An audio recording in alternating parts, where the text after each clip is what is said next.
Last Saturday at 11 o'clock in the evening, the House of Representatives voted by a 5-vote margin to have the federal government manage the health care of everyone in America at a cost of over $1 trillion over the next 10 years. For the first time in American history, if this bill becomes law, the feds will force you to buy insurance you might not want or may not need or cannot afford. If you don't purchase what the government tells you to buy, if you don't do so when they tell you to do it, if you don't buy just what they say is right for you, the government may fine you, prosecute you, and even put you in jail. Freedom of choice and control over your own body will be lost. The privacy of your communications and medical making decisions with your physician will be gone. More of your hard-earned dollars will be at the disposal and tender mercies of federal bureaucrats. It was not intended to be this way. We elect the government. It works for us. How did it get so removed, so unbridled, so arrogant that it can tell us how to live our personal lives? Evil rarely comes upon us all at once, and liberty is rarely lost in one stroke. It happens gradually, over the years and decades and even centuries. A little stretch here, a cave-in there. Powers are slowly taken from the states and the people. And before you know it, we have one big monster government that recognizes no restraint on its ability to tell us how to live. It claims the power to regulate any activity, tax any behavior, and demand conformity to any standard it chooses. In the next few weeks, I will be giving a public lecture on constitutional law here on the Fox News channel, on the Fox Business Network, on FoxNews.com, and on Fox Nation. In anticipation of that, many of you have asked, what can we do now about the loss of freedom?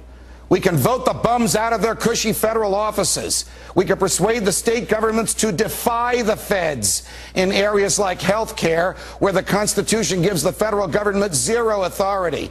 We can ask our state legislatures to threaten to amend the Constitution, to abolish the income tax, to return the selection of U.S. senators to state legislatures, and to nullify all the laws the Congress has written that are not based on the Constitution. But there is one thing we can't do. Just sit back and take it. Here's Kevin Gutzman. He's professor of American history at Western Connecticut State University and author of The Politically Incorrect Guide to the Constitution, and Thomas E. Woods, author of Meltdown, a free market look at why the stock market collapsed, the economy tanked, and government bailouts will make things worse. They wrote a great book together called Who Killed the Constitution? The Fate of American Liberty, from World War I to George W. Bush. Gentlemen, welcome to the Glenn Beck program. Thank you, Kevin, first to you. What is federalism? What is the concept of the states have some power and they gave a little bit of it away to the federal government, but somehow the government keeps taking more from them? Well, the underlying theory of the revolution was that people wanted local self-government through legislative elections. That was the procedure that the British government was denying to the American colonists, and it led to the Declaration of Independence. So when the federal constitution was made, and note that it's called a federal, not a national constitution, when the federal constitution was made, there was this idea that the sovereign states were delegating some few of their powers, which they carefully spelled out in the Constitution, to this new central government.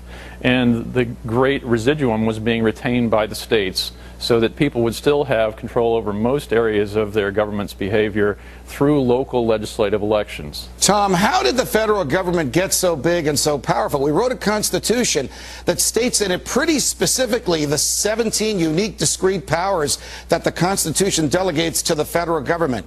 Is that list even recognizable today if you compare it to the areas of human behavior that the federal government claims it can regulate? No, they've made it a joke out of it. In fact, in the 1990s, the Solicitor General was asked, can you name me one area of American life that, in your view, the U.S. government would have no constitutional authority whatsoever to interfere with? And he just stood there dumbfounded. He had no answer. Thomas Jefferson warned us that if the federal government has a monopoly on determining what its powers are, we have no right to be surprised if it expands its powers over time. So Jefferson told us in 1798 that what we need to do, if the federal government goes beyond those powers it was delegated, is to use the states. The states are not perfect, but they're what we have. Right. And use the states to nullify and refuse to enforce these laws. And I know that idea would horrify Katie Couric, but I'll take Thomas Jefferson, and the other side can have Katie Couric. All right, we'll get to nullification in just a minute, and I'm glad you raised it. But just in a thumbnail sketch, how did it happen? How did we go from 17 unique, discrete powers that only addressed things that were federal, like a post office, like have an army and have a navy, like provide a common defense, like provide for weights and measures and patents, to 4,000 different criminal laws, 40,000 pages of tax regulations? How did we get from a small government with maximum individual liberty that recognized limitations on it to a big fat government that doesn't regulate, that doesn't recognize any limitation on its powers? Well, the short answer is that we trusted the federal government to determine what the limits of the federal government's powers were. And just as any other group of people could be expected to do, over time the federal government decided that it had all powers, that it was necessary that it be able to regulate everything, to tax everything, to legislate about every question. And over time that came to mean that this principle of federalism that we talked about a minute ago just vanished from the federal system. We still call it a federal system, but it's really a national system. Tom, Ronald Reagan used to say the beauty of our system is you can vote with your feet, meaning if you don't like the laws in New Jersey, you can go and live in Pennsylvania or Connecticut or Texas. But as the federal government standardizes everything, makes the laws the same, takes away New Jersey and Connecticut and Texas independence, I'm just using them by way of example, the concept of voting with your feet, of going to a place in the country where the laws are more to your liking, goes away, doesn't it?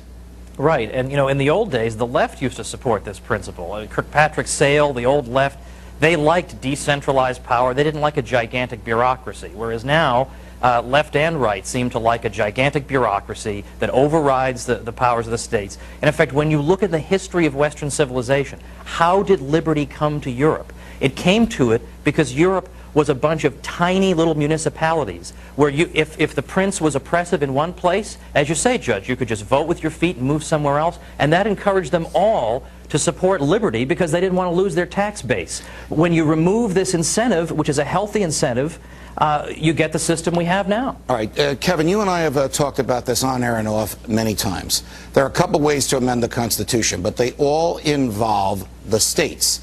Either the states demand, and if enough of them do so, a constitutional convention. The Constitutional Convention proposes amendments and they go back to the states, or the Congress circulates an amendment and it goes to the states. In either way, it requires 3/4 of the states to adopt an amendment, and then it becomes part of the Constitution. Question: can we amend the Constitution? Can we abolish the income tax, which would starve the federal government back down to its footprint? Can we get the states' governments to elect senators rather than the people, which would ensure that one of the two houses of the Congress fought for state sovereignty? Or is this just fanciful thinking? Well, we've never used the provision of Article 5 of the Constitution that allows for the states to amend the Constitution without having the Congress be involved. So we shouldn't be surprised that recently amendments have all been about further empowering the central government. But fortunately, at the moment, there's a groundswell. I've been hearing from legislators in several different states who've asked me for advice about the question how the Constitutional Convention process might work. That is, how the states could go about amending the Constitution to reduce and curb the power of the central government. And I think that there is a significant chance that this could happen. But before it can happen, people have to encourage their state legislators to go out and amend the Constitution. Tom, you mentioned nullification. In 1834, the state of Massachusetts nullified the Fugitive Slave Act, meaning you can't kidnap any runaway slaves in Massachusetts or we'll arrest you for kidnapping. That defied the federal government. How would nullification work today? Well, we've already seen examples of it. Really, there are a couple dozen states that have effectively nullified the Real ID Act, which is the beginnings of a national ID card, to the point where the federal government has pretty much stopped trying to enforce that law. That's just what Jefferson would want a free people to do. We've seen about a dozen states, in effect, nullifying federal laws regarding medical marijuana. And now we're starting to see a few states talking about what they can do to resist this health care measure. This is what a free society does. We don't have one single, one-size-fits-all system for 300 million people. That's not what the United States was about. That's the principle that we fought the revolution against. So if we want to know how this would work, we can just look around us and see some of the creative legislatures around the country. Tom Woods, Kevin Gutzman, thanks for joining.